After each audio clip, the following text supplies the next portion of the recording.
Bien, 15 es verdadero o falso. Como siempre, en un todo verdadero o falso. Y en los parciales habitualmente aparece un ejercicio que tiene 2 ítems de verdadero o falso.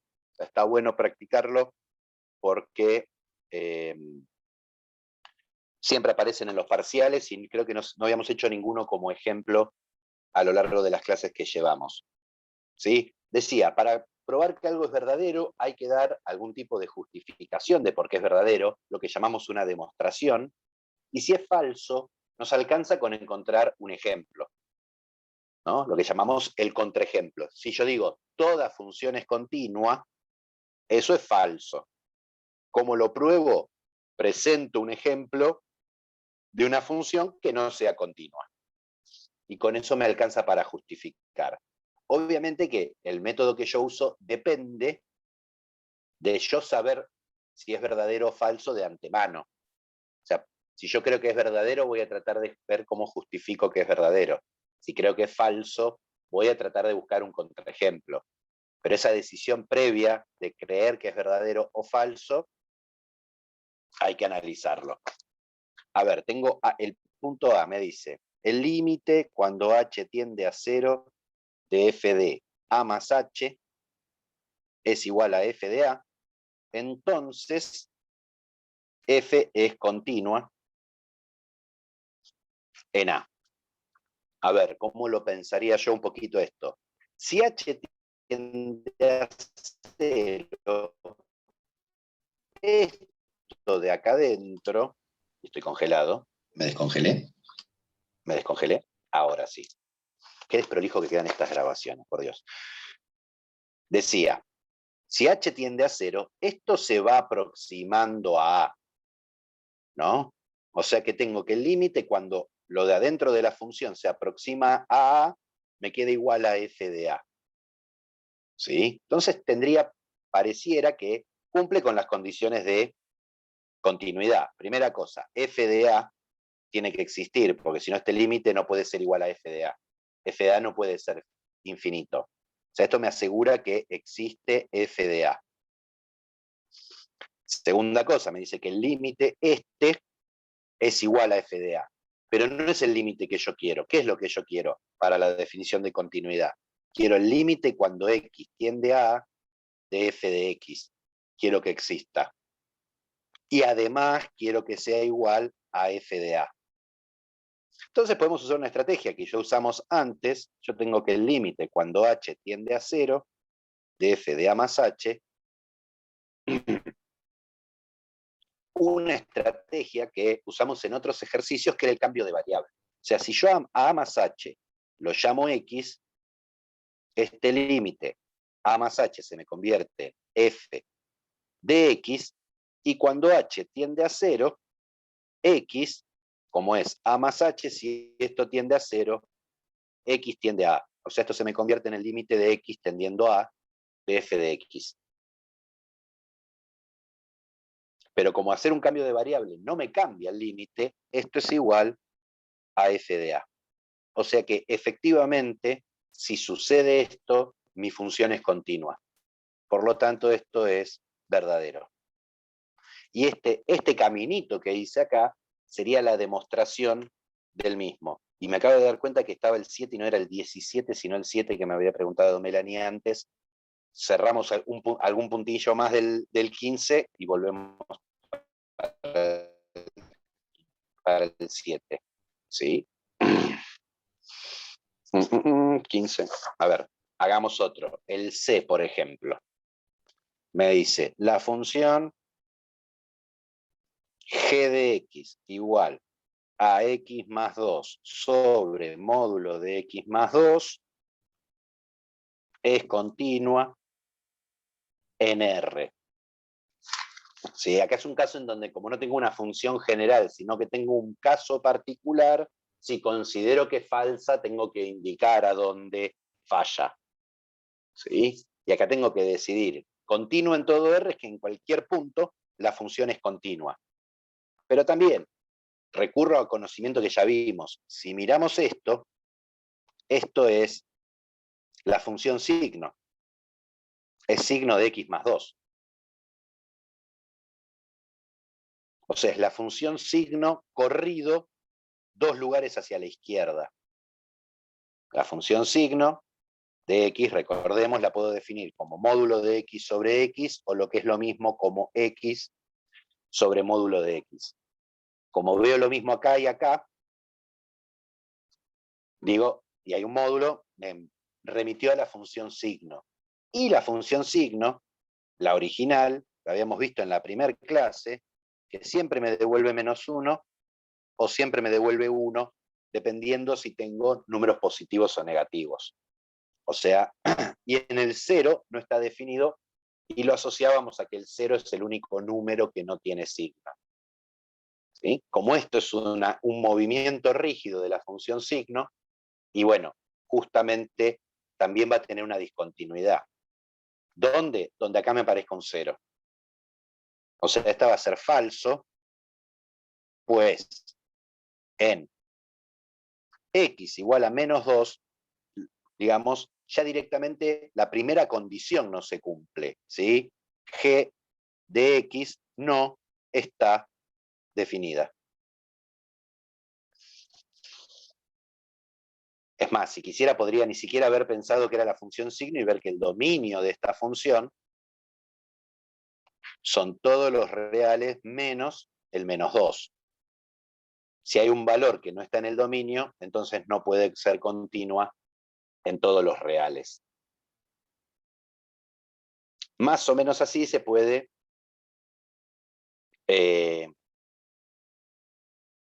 ir decidiendo sobre las demás, ¿sí?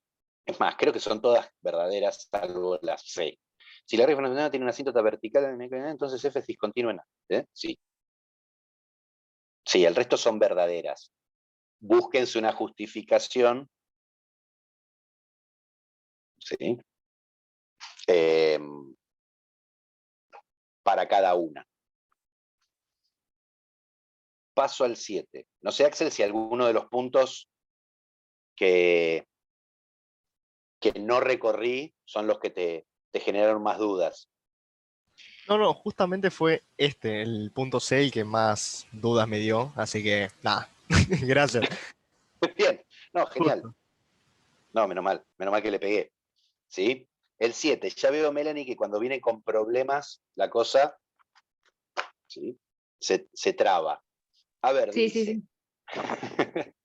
Suele pasar el convertir, digamos, una situación a una función, ¿no? Vamos a hacerlo mucho, está bueno practicarlo acá, que son casos por ahí más simples, porque después, cuando veamos optimización, que es uno de los temas de derivada, ahí sí hay que representar la situación y después encima a la situación buscarle el valor óptimo. Así que vienen bien. Me dicen, en un estacionamiento se cobra 8 pesos la hora. Bueno, evidentemente esto es año 1993, este ejercicio. 8 pesos la hora, ¿sí? O fracción mayor a media hora, o fracción mayor a media hora, y me dice 4 pesos la fracción menor o igual a media hora. Graficar el costo de estacionar un automóvil durante un intervalo de hasta 5 horas y definir analíticamente la función. A ver, pensemos. Si yo arranco y 0 minutos hasta los 30 minutos, yo me lo voy a hacer así bien cavernícola, tablita paso a paso. Si estaciono entre 0 y 30 minutos, me cobran 4 pesos porque es una fracción menor o igual a media hora. O sea, pago 4 pesos. Si estoy entre 30 minutos y 60 minutos, ya estoy en una fracción mayor a media hora. ¿Sí? O sea, ya tengo 8 pesos por esa. Ahora, si yo estoy entre 60 y 90 minutos, tengo que pagar estos 8 pesos de la primera hora y como todavía no pasé una fracción, no llegué a la media hora, se me agregan 4 pesos más, 12. Si estoy entre 90 minutos y 120 minutos, ya me cobran 2 horas, 16. de 120 minutos a 150 minutos, me van a cobrar estos 16 más 4 por la primera media hora, 20. Si estoy de 150 minutos a 180 minutos, ya me cobran 3 horas, o sea 24. Y voy a parar ahí. ¿Sí? Entonces, ¿qué es lo que me está pasando? Entre 0 y 30 minutos me cobran 4 pesos. O sea, imaginemos, tengo 30, 60, 90, 120, 150 y 180. Entre 0 y 30 me cobran 4. Ahí pego un saltito y me empiezan a cobrar 8 hasta los 60 minutos. Ahí pego un saltito, 8, 12. Me empiezan a cobrar 12. Me podría hacer estas linitas así me ayuda. Ahí. Después 16. O sea, de acá para acá. Después 18. Me quedó fuera de rango ya. 18. Acá. No, 16, 20 era. Tingui, tingui, tingui, tingui. Y ahí tengo el gráfico de mi función. ¿Cómo podría definirla analíticamente? Nada, si el tiempo está entre 0 y 30 es 4. Si el tiempo está entre 30 y 60 es 8. Si el tiempo está entre 60 y 90 es 12. ¿Sí? Y esto lo podría generalizar de alguna forma. Nada, es una función bastante, que la fórmula es bastante incómoda. Es 4 pesos por la cantidad, el tiempo dividido 30 minutos, el tiempo en minutos dividido en minutos, se puede armar como una fórmula más analítica, pero para el objetivo de la función, digamos, del problema con el gráfico, a mí me parece que esto está bien. O sea, es muy parecida en su forma a la función parte entera, ¿no? Es una función escalonada, ¿no? Con todos tramos de igual longitud. Nada, aburrida. Y seguro que el 16 también, porque tenía porcentaje. A todos les aburren los porcentajes. 16. En un país, upa,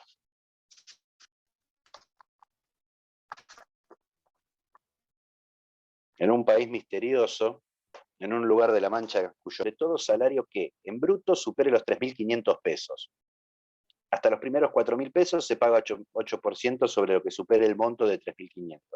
Entre 4.000 y 6.000 el 10% sobre lo que supere el monto de 3.500. Y para más de 6.000 el 15%. Escribir analíticamente la función impuesto en función del salario. Indicar si es una función continua y qué significa la continuidad en este contexto. ¿Cuánto corresponde pagar a alguien? A ver, entonces, vamos a pasar en limpio, el 16 es esto, los datos. ¿Sí? O sea, pagan si el sueldo es mayor a 3.500 pesos, el impuesto a las ganancias. O sea que, en Wikipedia de la función, el pago según escribir analíticamente la función de impuesto en función del salario. O sea, ¿cuánto es el impuesto? O sea, ya mi función impuesto en función del salario, ya sé que es 0 si el salario es mayor o igual que 0 y menor o igual que 3.500.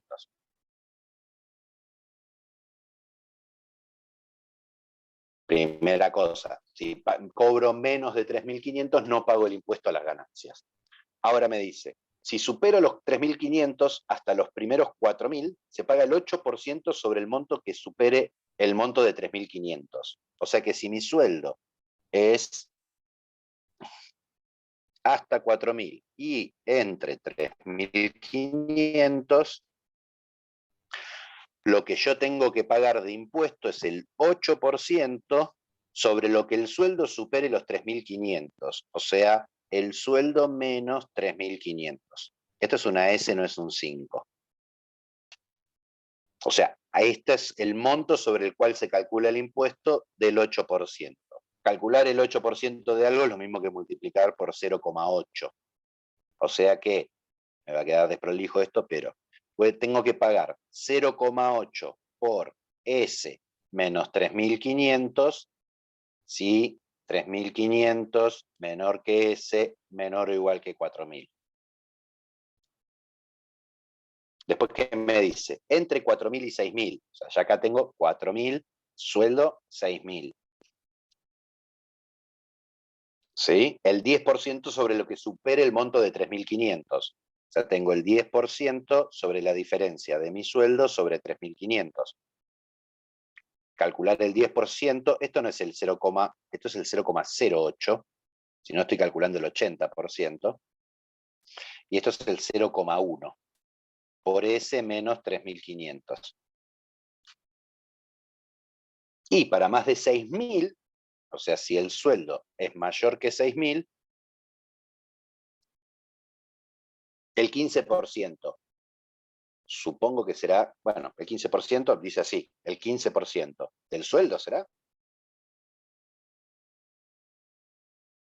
Bueno, 0,15. Y ahí no sé si es el sueldo. 6.000 menos 3.500. Y para mí eso también sobre lo que supere los 3.500 debe ser. Ahí no queda muy claro. ¿No? Y después me dice que analice la... Uy, qué feo que se está viendo. Yo estaba mirando el texto ese larguísimo y no me di cuenta que se estaba viendo horrendo. Ahí mejora un poco. Ahí mejoró. Me dice que analice la continuidad. O sea, si yo acá hago el límite cuando S tiende a 6.000 por izquierda, pongo un 6.000 acá y hago las cuentas. Si hago S por derecha, pongo un 6.000 acá y hago las cuentas. Claramente el resultado me va a dar distinto. ¿Sí? O sea, como que tiene saltos el impuesto. No es un impuesto que sea continuo, ¿no? Al cambiar la alícuota, me genera todo sobre 3.500, ¿son? Sí.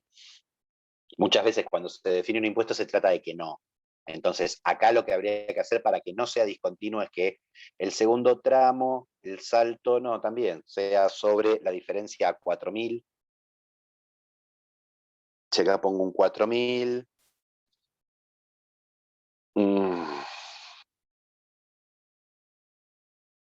Tampoco me quedaría continua. Pero bueno, nada, son ejemplos muy, muy armados de funciones partidas en situaciones reales que ocurren. O sea, hay en digamos, en las alícuotas de impuestos saltos, ¿sí?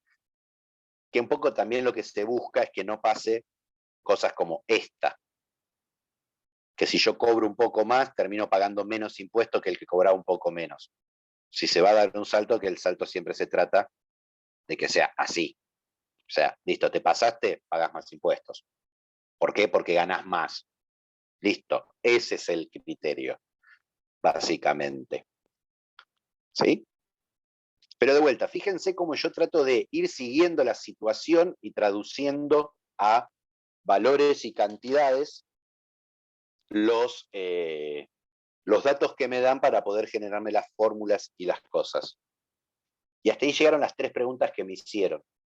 ¿Sí? Ari, que se conectó un poco más tarde cuando estábamos arrancando, no sé si tendrás alguna duda, o Axel o Melanie quieren agregar algo más. Por mí ya está, Si era no, nos eso metemos. y... Amigate con los problemas, no te asustes. O sea, pasa que cuando uno ve tanta...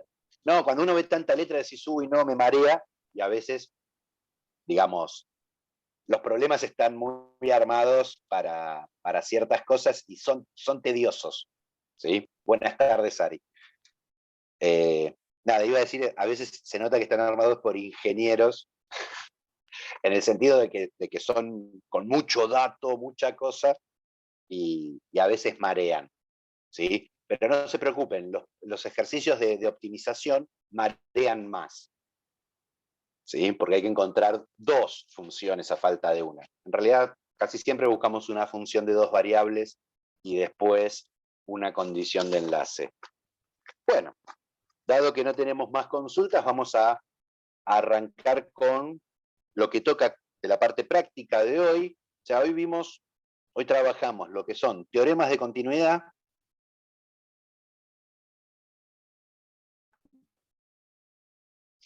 vamos a poner teoremas de funciones continuas, ¿sí? 3 teoremas, Bolzano, Weierstrass. Denme un segundito porque yo siempre preparado, ¿sí?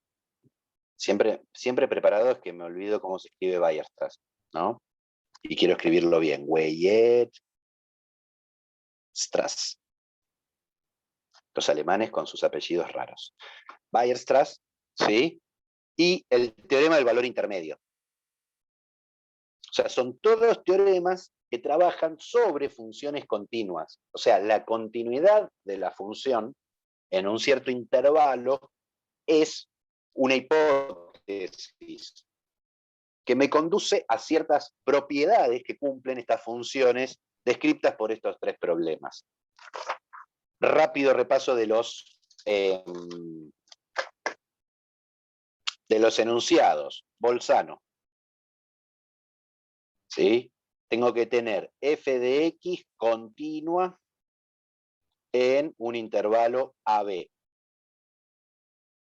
Y además, f de A por f de B menor que 0. Estas son mis hipótesis.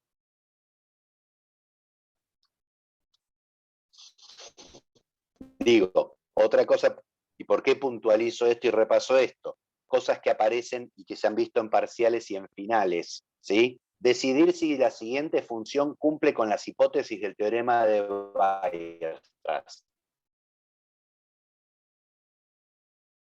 O sea, que uno tiene que saber cuáles son las hipótesis y ver si las cumple. F es continua. Y f en A y en f en B, el producto me da menor que 0, o sea, lo que significa, es medio matemática por radio porque se está viendo raro, que en f en A tiene un signo y f en B tiene otro signo. O sea, una es positiva, en un extremo la función es positiva y en el otro extremo la función negativa.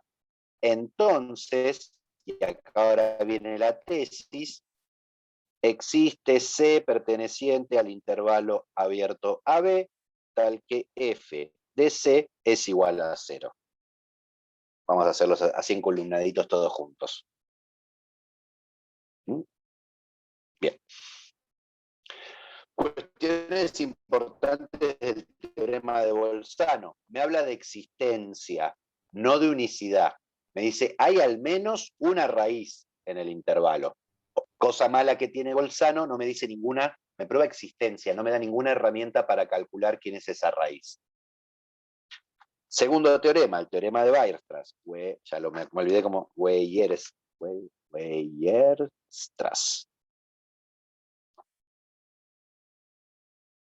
También hipótesis casi las mismas. Es más, menos hipótesis. F de X continua en el intervalo AB. No importa lo que pasa en los extremos. ¿Qué me dice Weierstrass? O sea, la tesis, f de x alcanza el máximo y mínimo absoluto en AB. O sea, si tengo una función continua en un intervalo cerrado, hay un punto del gráfico que es el más alto de todos, y hay un punto del gráfico dentro de ese intervalo que es el más bajo de todos. Alcanza el máximo y el mínimo absoluto. O sea, podemos hacer un dibujito, ¿no? Digo, Bolzano. Acá tengo el eje X. Imaginemos que A está por acá abajo. En B, la función está por acá arriba. Lo que me dice Bolzano es, para llegar de este punto a este punto con una función continua, sí o sí tenés que pasar por acá. Es como si yo estoy en una vereda, quiero cruzar a la otra, sí o sí tengo que pasar por la calle. Ahora, yo puedo ir, volver y volver a ir. O sea, en este caso, cualquiera de estos 3 me sirve como el C del que habla Bolzano. De vuelta habla de existencia, no de unicidad. Al menos una vez cruza el eje. Weierstrass, ¿qué me dice? Si yo acá tengo F, este es en A, por acá está B, y la función es continua, si yo hago una función continua, cualquiera, va a haber un punto que es el más alto de todos, y un punto que es el más bajo de todos. Otra cosa que tiene este teorema, al igual que el de Bolzano, me asegura que los alcanza, pero nunca me dice cómo encontrarlos. Estos tres teoremas que estamos trabajando, y se está viendo horrible y por eso estoy hablando mucho, mentira, hablo todo el tiempo, los tres teoremas me hablan de existencia. Ninguno me dice cómo encontrar esos valores que me dicen que existen. Parece medio una engaña pichanga, pero en matemática es muy valioso poder probar la existencia de algo. Porque si yo ya sé que existe, agarro y puedo ir a buscarlo. Distinto es si yo quiero ir a buscar algo y no tengo la seguridad de que exista. Vamos a poner un poquito. Decía, tanto Bolzano como Weierstrass, como el teorema del valor intermedio, ¿sí?, son teoremas de existencia. Me aseguran la existencia de algo, pero ¿sí?, no me dan herramientas para buscarlo. Por eso en la práctica, cuando aparezcan estos ejercicios de encontrar el valor intermedio, encontrar el máximo o el mínimo absoluto, ¿sí?, o encontrar el valor donde la función corta, nada, son casos muy particulares armados para que eso se pueda calcular. Digamos, con el teorema de Bolzano se puede probar la existencia de raíces para ciertas funciones que ningún método algebraico me permite calcularlas. ¿Sí? Va a ser uno de los ejemplos que hagamos. El teorema del valor intermedio, como hipótesis, me pide que f de x sea continua en el intervalo cerrado AB, o sea, las tres coinciden en pedirme la continuidad en un intervalo cerrado, ¿sí? Y esta me pide una cuestión, ya no de signo sobre lo que pasa en los extremos, sino de orden. Y f de A menor que f de B, o lo mismo, o f de A mayor que f de B, se puede hacer en los dos sentidos. Entonces, la tesis me dice, para todo C perteneciente al intervalo f de A, f de B, o sea, es un valor del eje Y, existe un X perteneciente al intervalo AB, tal que f de X es igual a C. Lo voy a hacer con un ejemplo extremito. O sea, imaginemos que acá está A, este es f de A. Mi función hace algo así. Este es B y este es f de B. ¿Qué me dice el teorema? Es agarrar cualquier número de acá y vas a poder encontrarte en el intervalo AB un valor que si lo pasás por la función te devuelve CC.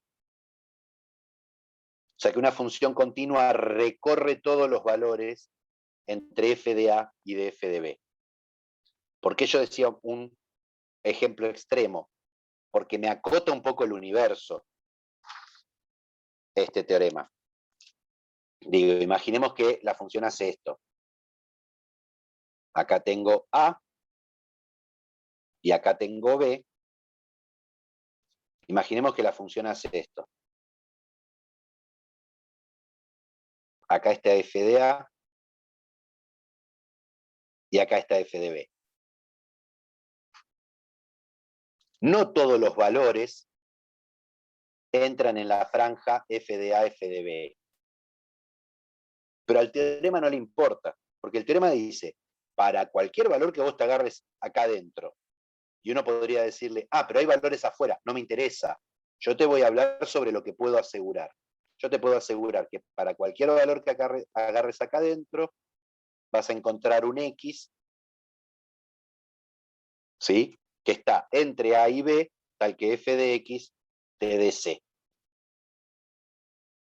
Básicamente lo que me dice es que es exhaustiva, recorre todos los valores al menos una vez entre f de A y f de B.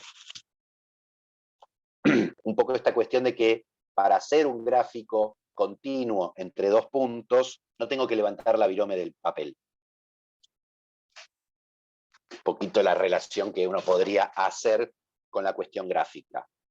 Entonces, los últimos ejercicios del 25 en adelante de la práctica 3, lo que hacen es recorrer estos teoremas y la utilización de estos teoremas.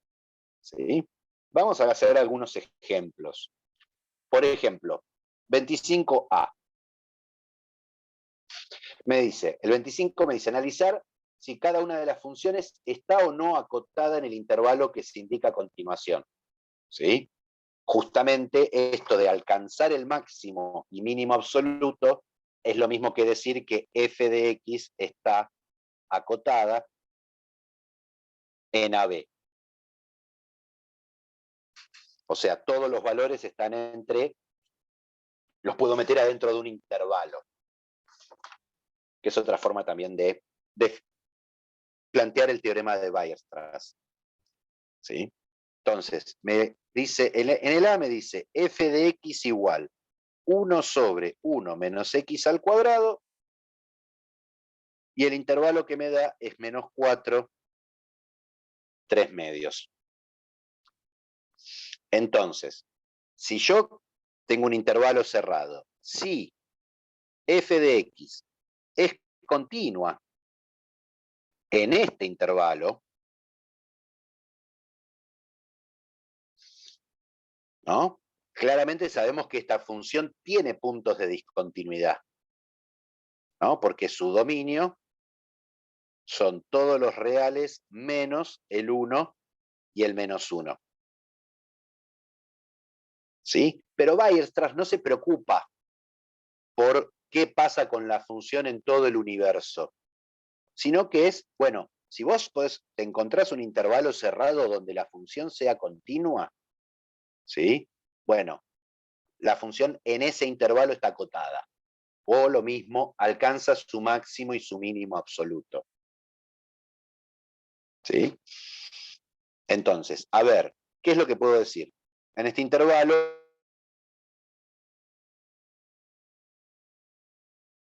entonces cumple atrás. Entonces, si cumple con las hipótesis de Weierstrass, entonces va a ser acotada, entonces alcanza máximo y mínimo absoluto. O sea, probando que la función es continua en todo este intervalo, ya me alcanza para decir todo esto. ¿Por qué? Por el teorema que demostró Weierstrass hace 300 años. ¿Sí? Veamos, f de x en el intervalo menos 4 menos 3 medios es división de funciones continuas. Digo, la función constantemente 1 es continua. La función 1 menos x al cuadrado es continua por ser un polinomio. O sea, funciones continuas en R, ¿sí? Y en el intervalo, el denominador no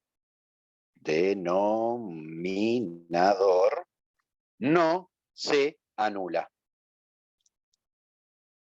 Entonces, f de x es continua en menos 4 menos 3 medios.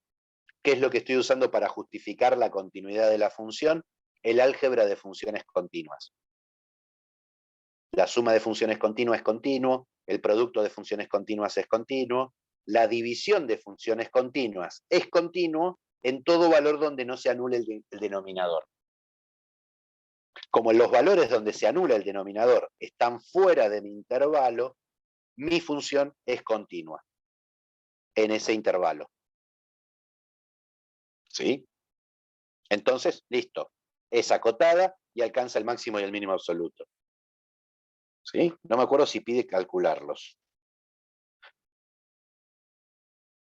¿Cuál alcanza máximo y mínimo global? Justificar cada respuesta. ¿Vicky? Bien. Nada, es más, en esta si yo hiciera un gráfico, acá esta función tiene una asíntota en -1, tiene una asíntota horizontal en 0, ¿sí? Y si yo acá me voy por la izquierda, al -1, tiendo al 0 por la izquierda, hace algo así esto, ¿no? Cuando se acerca al -1, en -2 me queda 1 sobre 1 menos 4, 1 sobre -1, 3, sí. Si acá tengo el -4, acá tengo el -3 medios, este es el tramo de función que me interesa. Como en ese tramo es monótona la función, es más, tiene los extremos, en los extremos del intervalo están el máximo y el mínimo absoluto. Acá está el máximo y acá está el mínimo. Bueno, la función no hace crecimiento y decrecimiento, yo sé cuál es el gráfico de la función, por eso lo dibujo así tan seguro de mí mismo. Justamente lo que empezamos a ver hoy, que es derivada, me va a permitir afirmar que esta función en este intervalo, por ejemplo, es siempre decreciente. Entonces ahí tengo ya mi máximo y mi mínimo absoluto. ¿Sí? ¿Qué más tengo?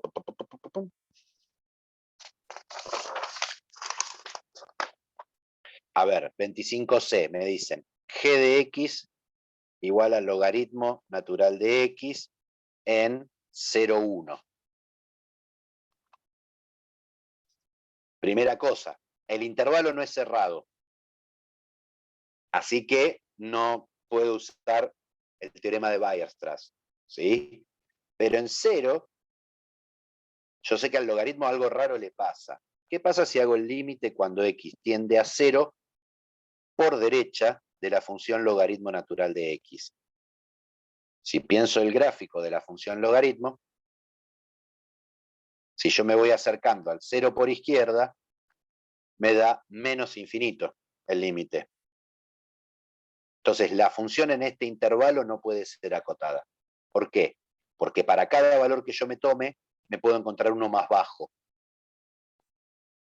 ¿Sí? Si yo me acerco al 1, el logaritmo natural de 1 es 0. O sea, bárbaro. O sea, superiormente yo puedo acotar, puedo decir que está acotado superiormente esta función en este intervalo. Porque no tengo valores cada vez más grandes en el intervalo 0,1. Pero inferiormente no, porque cuando me aproximo a este extremo tiende a menos infinito.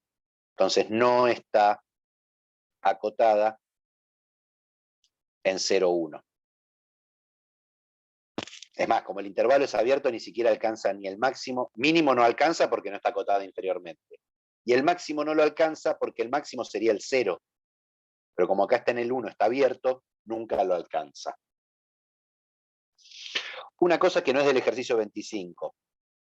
Digo, ojo con esto. Imaginemos, yo tengo la función f de x igual a 3, si x es mayor que 1, y 2, si x es menor que 1.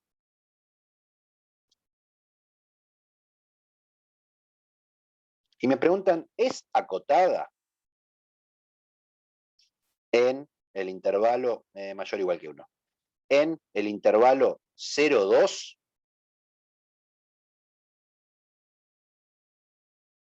si yo miro el intervalo 0,2 cerrado, la función no es continua en este intervalo.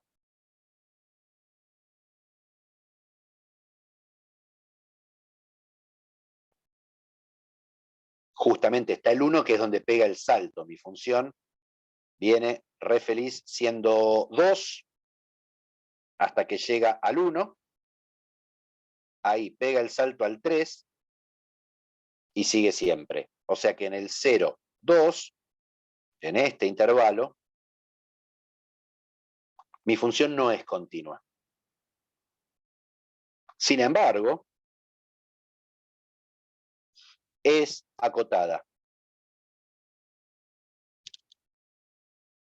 Entonces uno podría pensar, pero pará, la función no es continua en el intervalo. ¿Por qué es acotada? Si Weierstrass me decía que si la función es continua, entonces es acotada. Si no es continua, no debería ser acotada. Y ese es el error habitual que surge al trabajar con un teorema. Van a encontrar en la práctica que dice, ¿contradice esto el teorema de Bolzano? ¿Contradice esto el teorema de Weierstrass? ¿Sí? La estructura del teorema, como yo les ponía antes, es hipótesis implica tesis. Por la estructura que tienen significa, la estructura lógica, si se cumplen las hipótesis, sí o sí tiene que pasar la tesis. Eso es lo que me dice digamos, el teorema. Ahora, si yo al teorema le pregunto, ¿qué pasa si no se cumplen las hipótesis? El teorema va a decir, no sé, como el muñequito ese de WhatsApp que tiene las manitos en los hombros como diciendo, no sé. ¿Sí? Si no se cumplen las hipótesis, puede pasar la tesis o no pasar. Cualquiera de las dos cosas. Vamos a un ejemplo típico de las clases de lógica. Si llueve, si llueve, entonces me mojo. ¿Sí? Supongamos que ese fuera mi teorema. Si llueve, entonces me mojo. Ahora, si no llueve, ¿quiere decir que no me mojo? Y podría pasar que si yo estoy afuera en la calle, si no llueve, no me mojo. Pero si yo me voy a pegar una ducha, si no está lloviendo, igual me estoy mojando. La estructura del teorema es, si se pasan las hipótesis, sí o sí pasa la tesis. Si no pasa la hipótesis, puede ocurrir que pase la tesis. ¿Sí? Lo que pasa es que no pasa siempre. O sea, a veces pasa y a veces no. Ojo con eso porque a eso apunta esa pregunta de si contradice un teorema o no.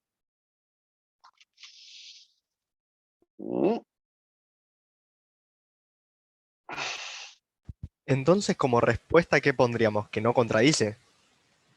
Si acá me preguntaran, ¿sí? ¿Esto está acotado en el 0,2? Sí.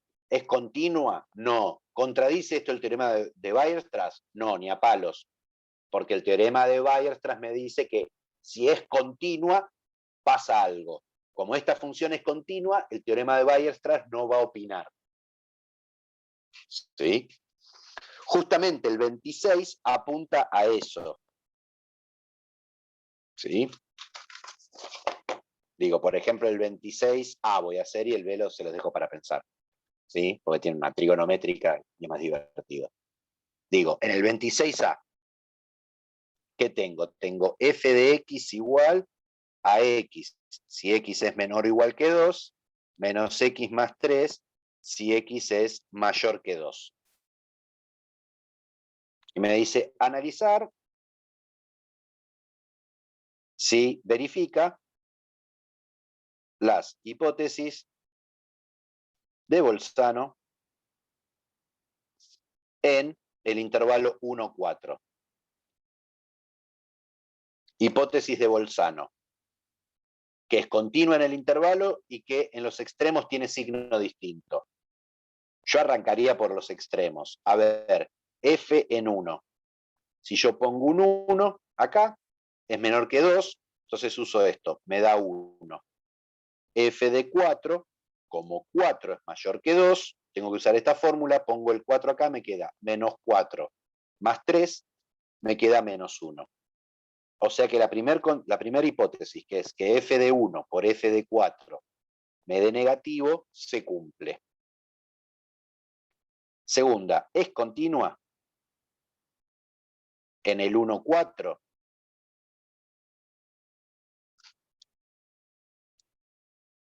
Y a ver, miro, en el 1,4 aparece justamente el punto de cambio.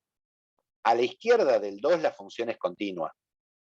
O sea, si x es menor estricto que 2, f de x es continua por ser polinómica. Si x es mayor que 2, f de x es continua por ser polinómica también. El punto cuestionable sería el 2. Analizo en 2. En x igual a 2. F de 2 me da 2, porque 2 cumple esta condición, lo pongo acá, me devuelve el 2. Voy a hacer el límite cuando x tiende a 2 por izquierda y el límite cuando x tiende a 2 por derecha de mi función. Por izquierda, como voy con menores que 2, tengo que usar esta fórmula. O sea, es el límite cuando x tiende a 2 de x. Me devuelve 2. Si yo voy al 2 por derecha, tengo que usar esta fórmula. Es teniendo a 2 de menos x más 3. Pongo el 2 acá, 3 menos 2 me da 1. Como estos dos son distintos, entonces no existe el límite cuando x tiende a 2 de la función, entonces no es continua. Es más, podríamos decir, pensando en lo de la semana pasada, que es una discontinuidad esencial o no evitable, porque no existe el límite. Es más, si quisiéramos clasificarla, es una discontinuidad esencial de salto finito, completito. ¿Sí? Entonces, como no es continua, listo, no cumple la segunda hipótesis. Entonces, mi función no cumple las hipótesis de Bolzano. Ahora, f de x igual a x, x menor o igual que 2, menos x más 3, x mayor que 2. ¿Tiene raíces?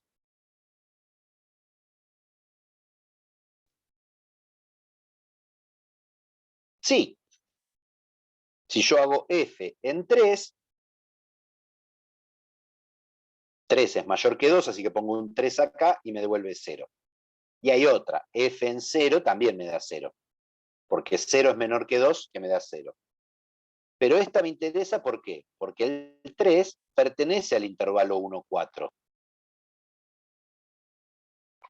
O sea, tengo una función que no es continua en el 1, 4, hay, digamos, en el 1 es positiva y en el 4 es negativa y tiene una raíz. Y ahí es donde me pregunta el ejercicio, ¿contradice esto el teorema de Bolzano? No. Del momento en donde no se cumple una de las hipótesis del teorema, ya el teorema se va. No me importa qué es lo que dice el teorema, porque yo no entré en el juego del teorema, porque no cumplí las hipótesis.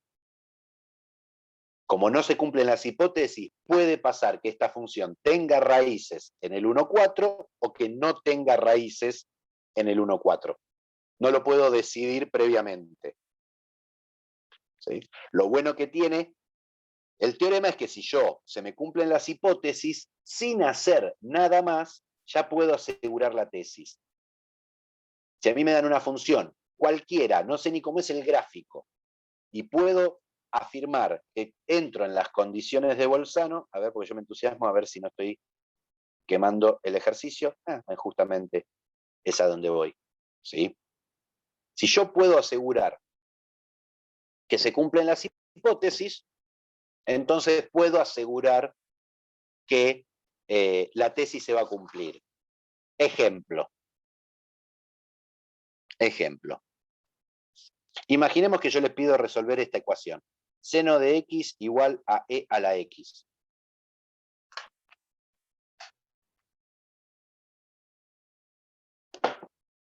Primera cosa, ni siquiera sé si tiene solución la ecuación.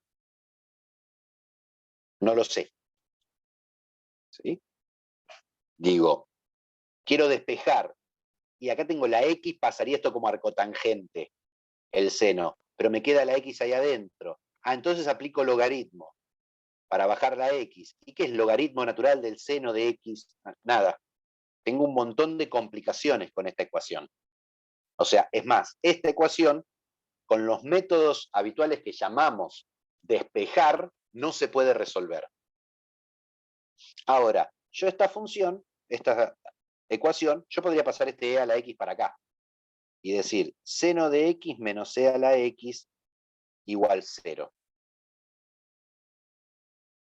Entonces, si miro esta función, esto lo pienso como una función, digo, f de x igual a seno de x menos e a la x, esto es una función continua en todos los reales.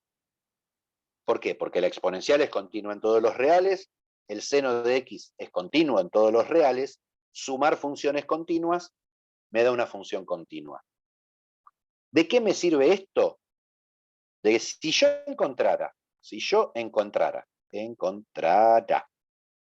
un intervalo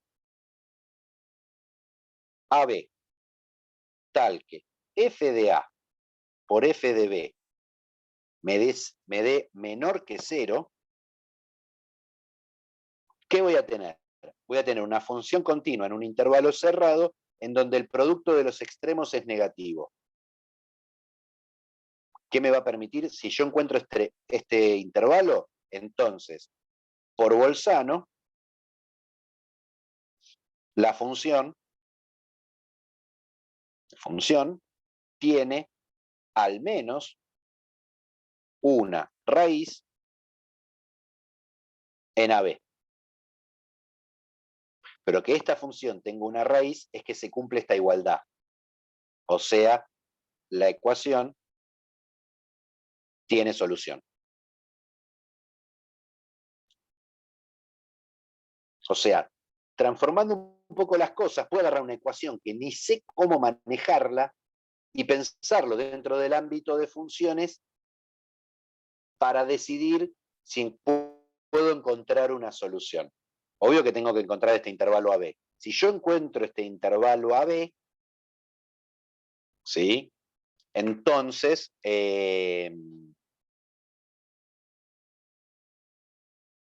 por Bolzano ya sé, puedo asegurar, afirmar la existencia de la solución. ¿Sí?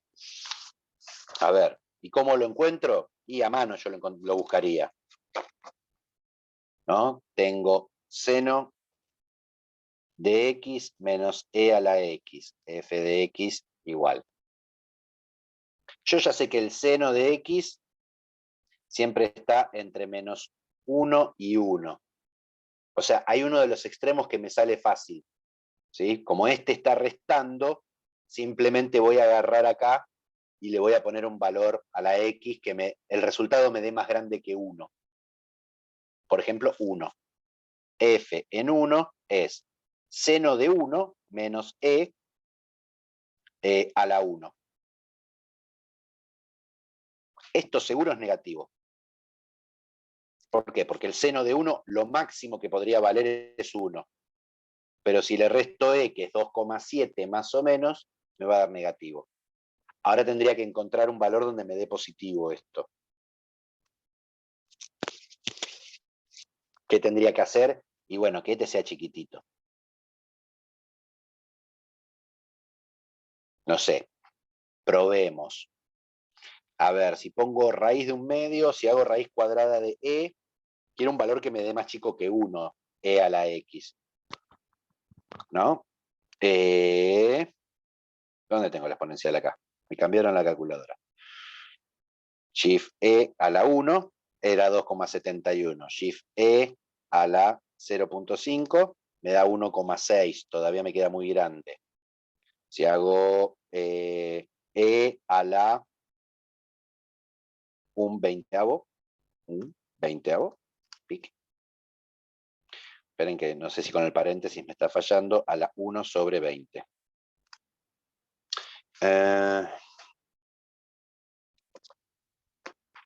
No, qué pavote, tengo que dar un valor negativo. Con valores positivos siempre se va a aproximar a 1. ¿Sí? Por ejemplo, f de menos 3. ¿Qué me queda? Seno de menos 3 menos 1 sobre e a la 3.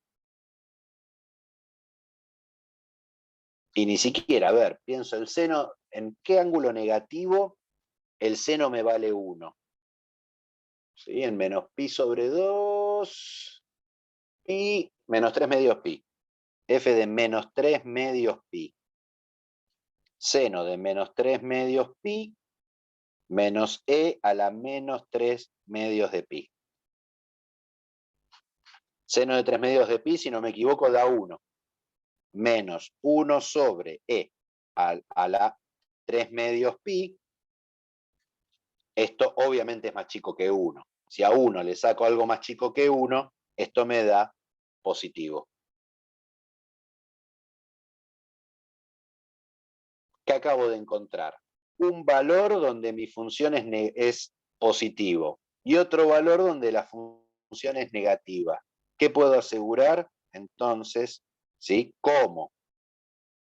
En el intervalo menos 3 medios pi, 1, f de x es continua.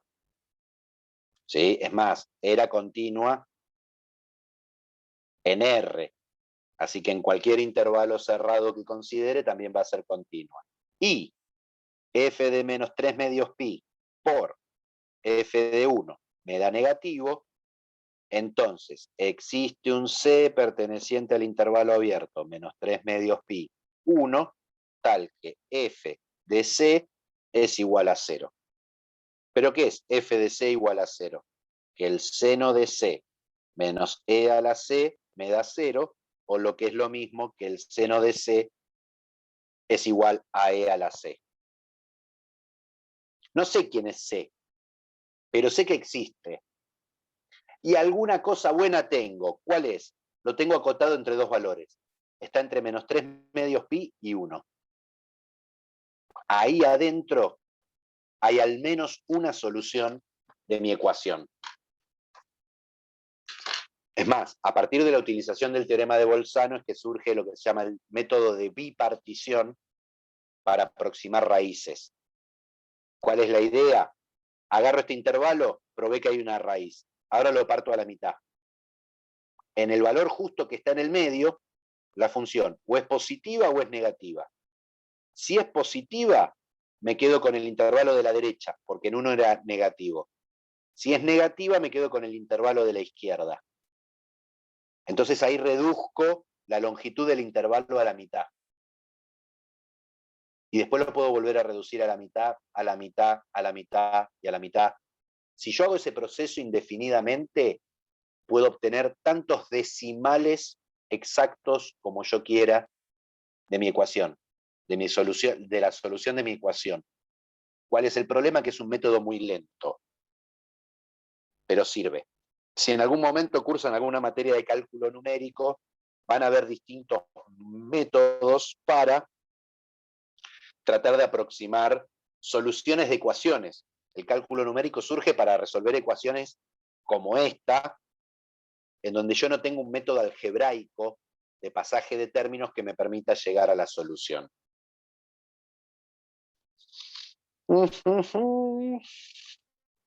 28. Bueno, esta era la idea del 28, ¿no? El 28 es algo parecido a esto con unas funciones un poco más cómodas, ¿sí? Y después, a ver mi apuntecito.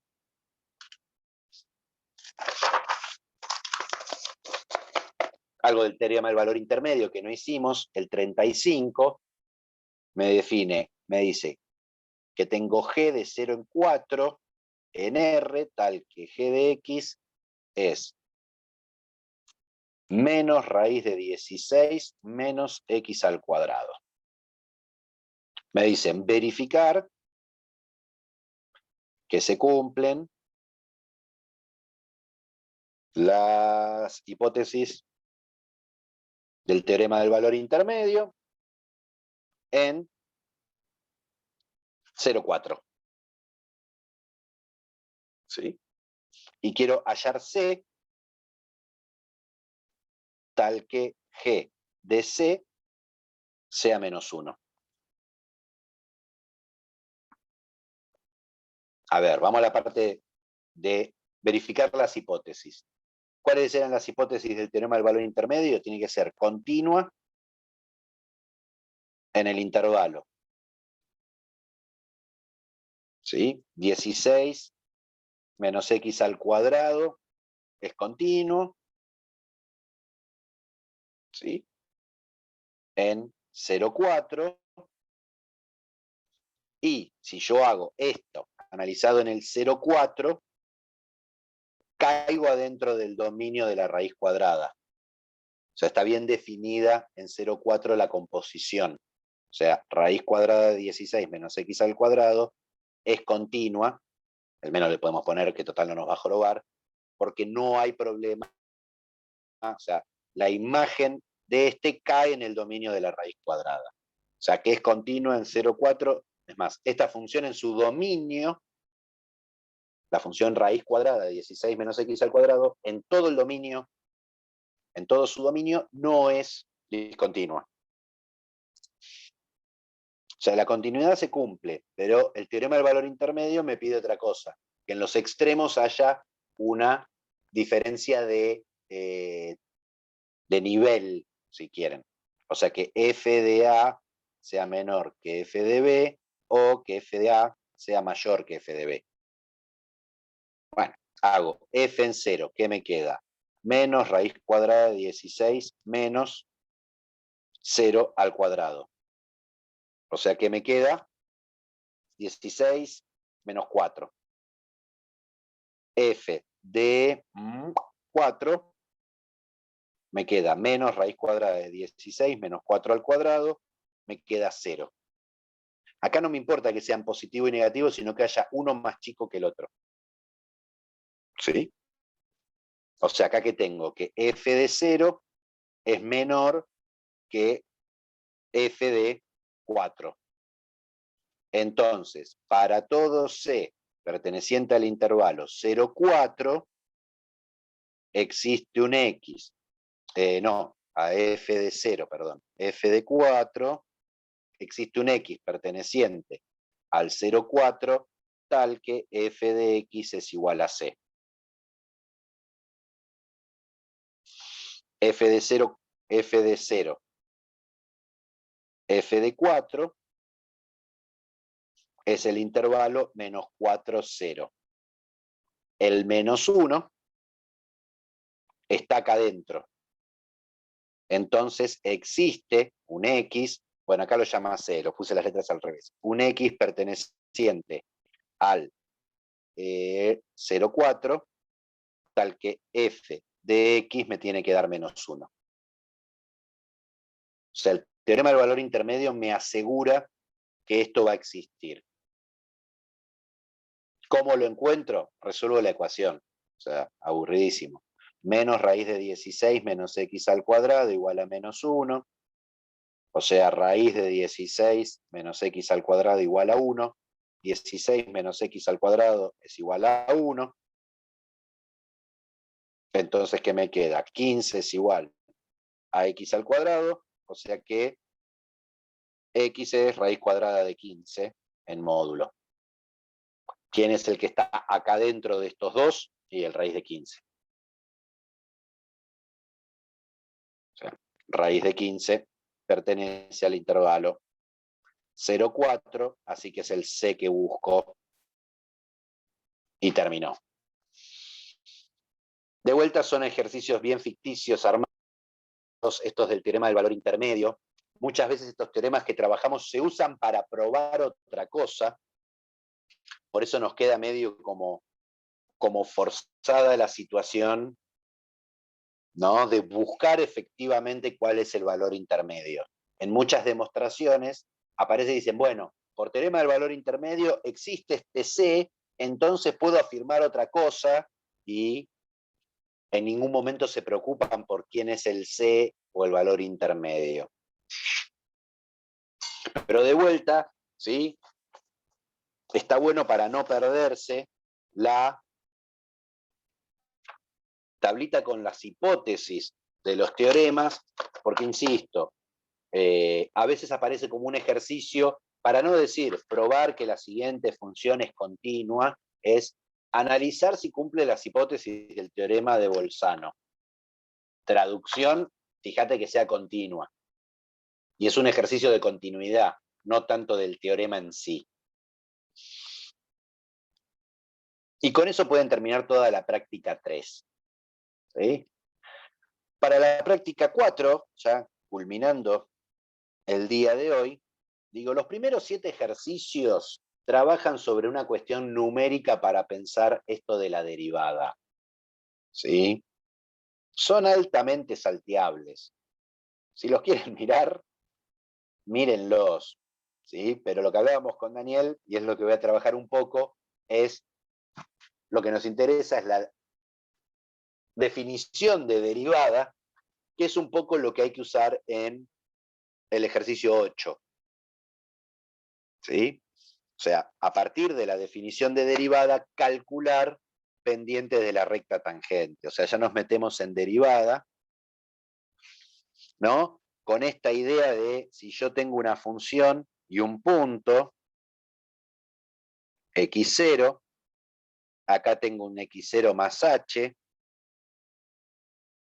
y me puedo pensar en esta recta que va, bueno, supongamos que mi función es más así, hace algo más así, que es secante,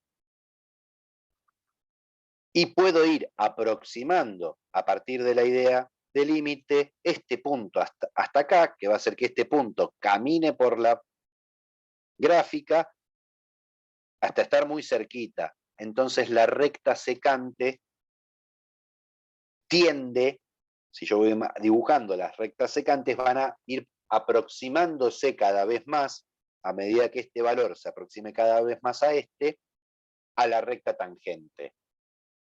¿Sí?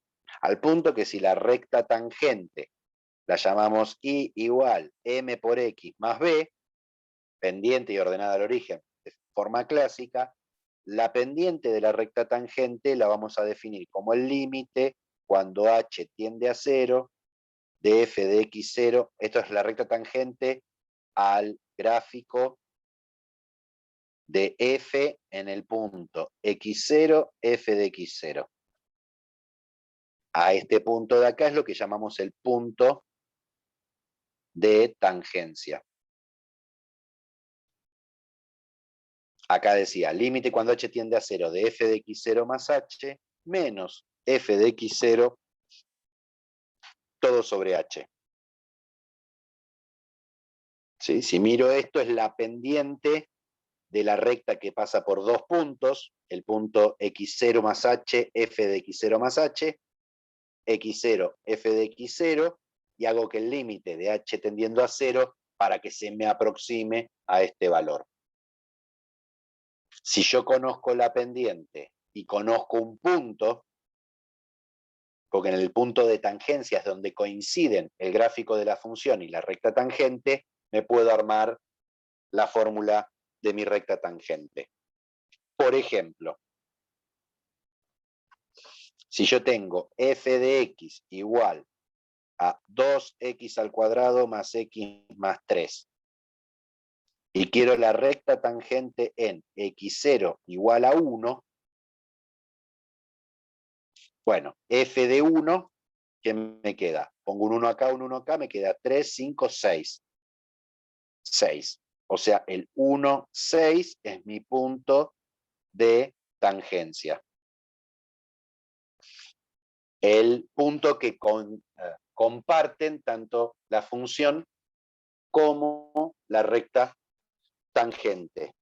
¿Qué es lo que me está faltando para poder armarme la fórmula? Otro punto de la recta tangente que no voy a poder conocer, o su pendiente.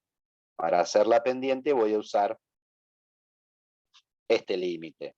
Límite cuando h tiende a 0 de f de, acá ahora x0 es 1, o sea me queda 1 más h menos f en 1 todo sobre h. O sea me queda el límite cuando h tiende a 0.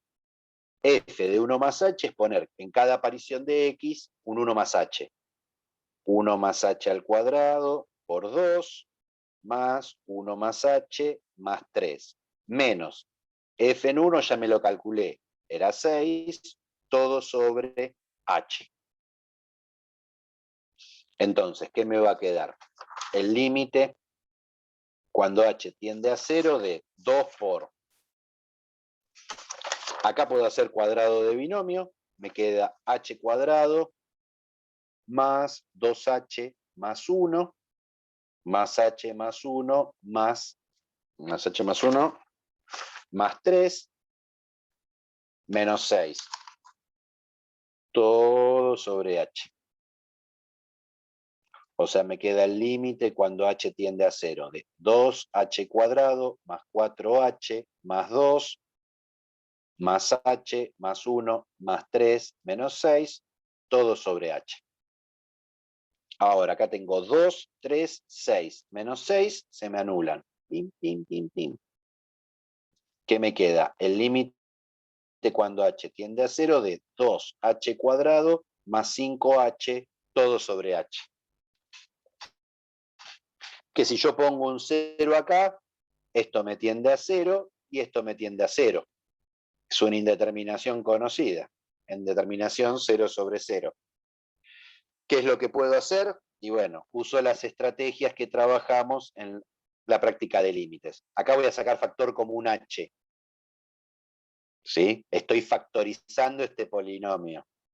No estoy haciendo la de infinito sobre infinito. Me queda 2h más 5, todo sobre h. Este se me cancela con este. Si pongo un 0 acá, me queda 2 por 0, 0, más 5, 5. Este 5 es mi pendiente. O sea que mi recta tangente es y igual a 5 por x más b, pero ¿qué dato extra tengo que me va a permitir calcular el b? Sé que pasa por 1, 6. ¿Qué significa que pasa por 1, 6? Que si donde está la x pongo un 1 y hago las cuentas, obtengo un 6. Por lo tanto, b me quedó igual a 1. En definitiva, la recta tangente es y igual a 5x más 1. Cuidado que esta es la recta tangente al gráfico de la función en este punto. Si yo cambio el punto, cambia la recta tangente. No es que la recta tangente sea algo global, sino que la recta tangente es una puntual, ¿no? Si yo tengo mi función es una parábola, en el 1, la recta tangente es esta de acá. Tener de bueno la recta tangente que en un entorno del punto, la recta tangente y el gráfico de la función son casi indistinguibles. ¿Sí?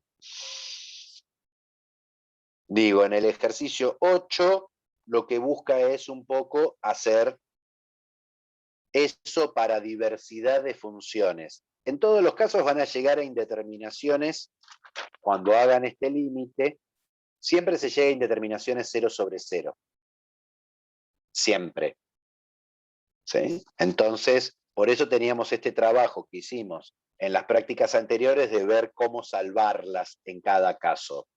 A ver, hagamos otro ejemplo. El F, el 8F. Digo, por ejemplo, ¿qué me dice? Tengo logaritmo natural, mi función es logaritmo natural de x y quiero la recta tangente en el punto 1, 0. De vuelta, 1, 0 es mi punto de tangencia. Ya me ahorraron eso, me lo dieron como dato. ¿Qué necesito calcular? La pendiente.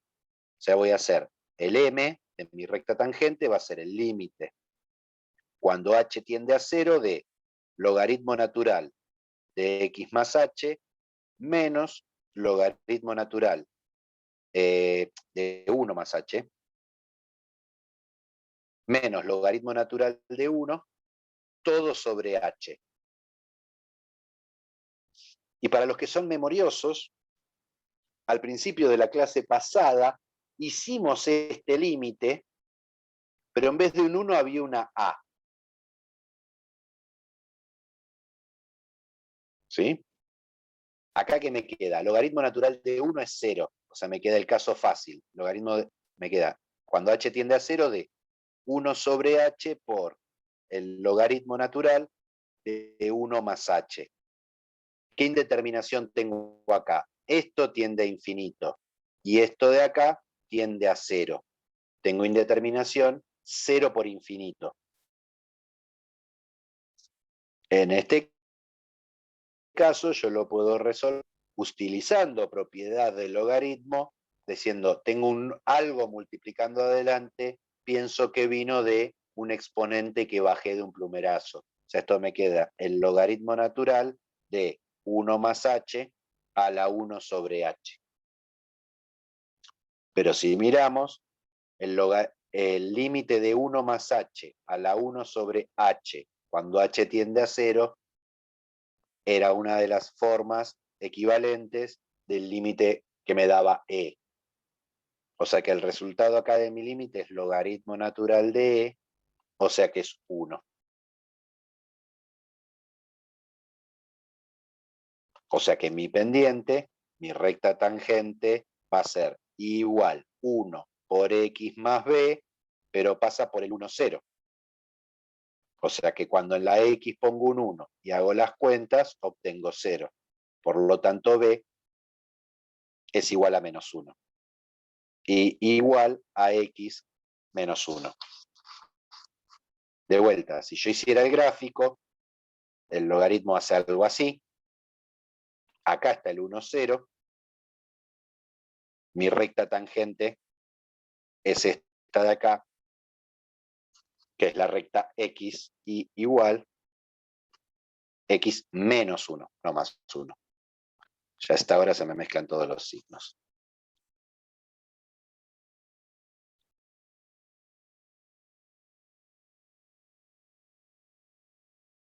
Insisto, ¿cuánto es el logaritmo de 1,02? Y no sé yo cómo calcular logaritmos si no me dan una calculadora. ¿Sí? Pero ¿cómo?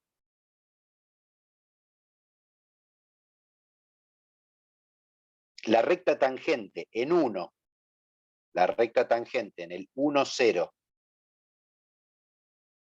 es y igual x menos 1. Si yo estoy cerquita del 1,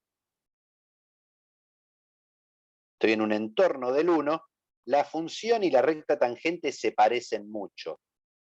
Entonces yo podría decir que el logaritmo natural de 1 con 1,02 es aproximadamente la recta tangente en el 1,02.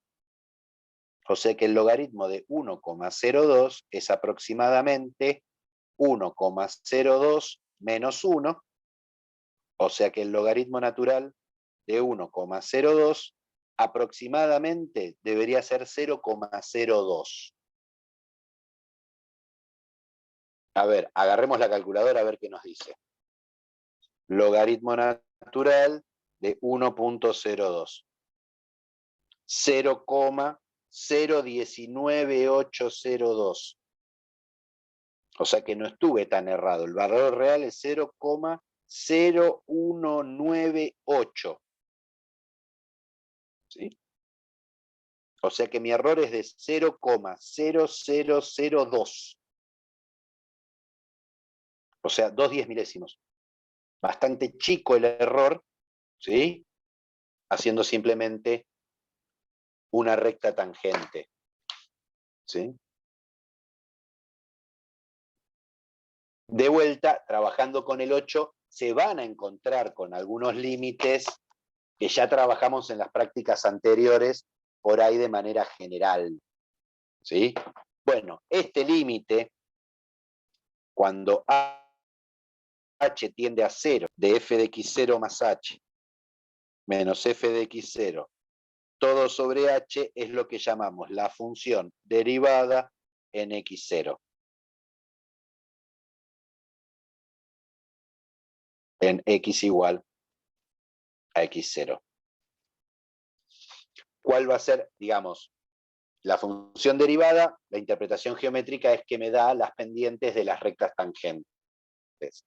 Pero a partir del análisis de la función derivada, lo que vamos a empezar a hacer la semana que viene, uno puede tener información sobre la función, ¿no? Y una descripción de su gráfico a partir de conocer cuándo la función crece y cuándo la función decrece.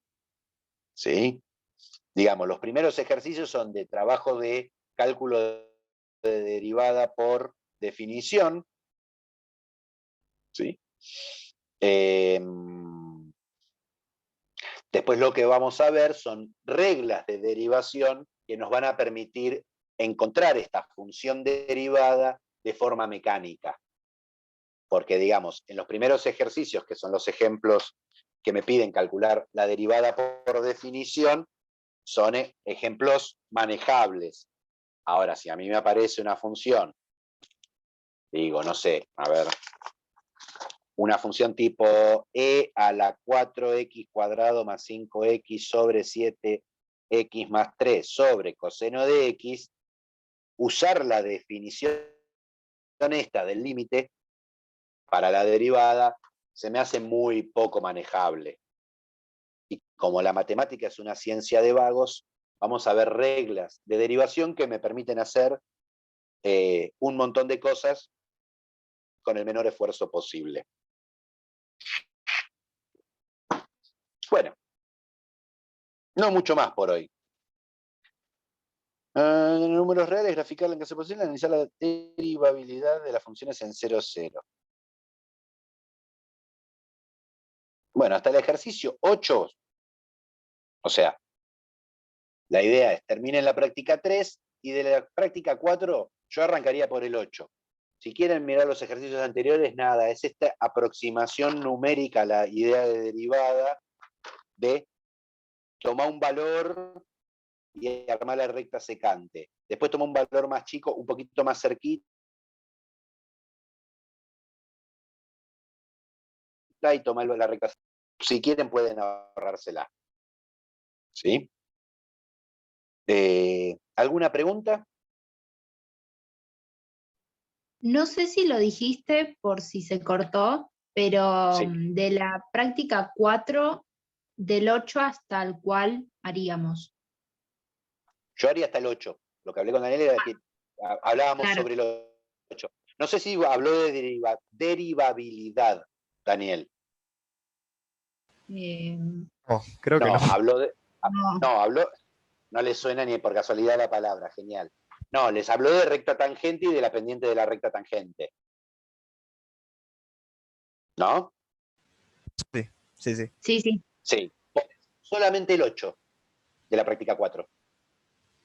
Ok. Igual el 8 tiene 12, 9, 8, 9 ítems, ¿no? 8, 9 funciones y graficarlas y pensar un poco, mirar la recta tangente. ¿Sí? Solo el 8. Ya la semana que viene hacemos la acelerada sobre la práctica 4. Hoy teníamos que cerrar la práctica 3, por eso no avanzamos tanto sobre la 4. Pero ya la 3, cerrada. Pueden hacerla completa. Y el 8 de la práctica 4.